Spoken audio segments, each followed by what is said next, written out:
A Jackson County home is in shambles tonight after a mid-afternoon explosion. 3 people were hurt in that incident.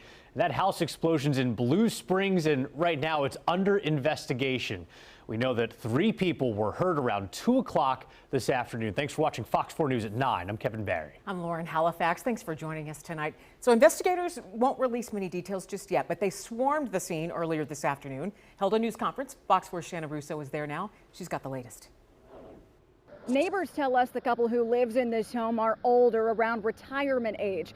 The house appears to be a total loss, and it's unclear if investigators will even be able to get inside.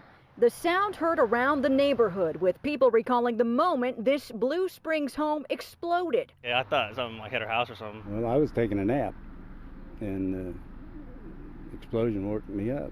John White lives right across the street and says he was one of the first people to arrive on scene.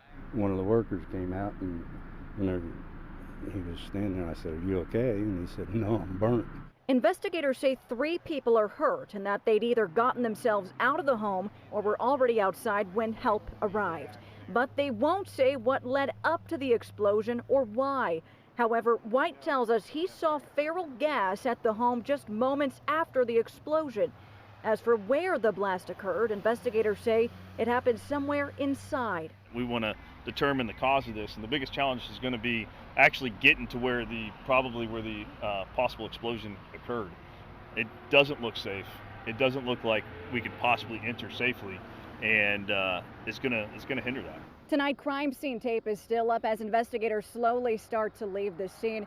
We can tell you that 3 people were hurt in this explosion, with one of those injuries said to be life-threatening. In Blue Springs, Missouri, Shannon Russo, Fox 4 News.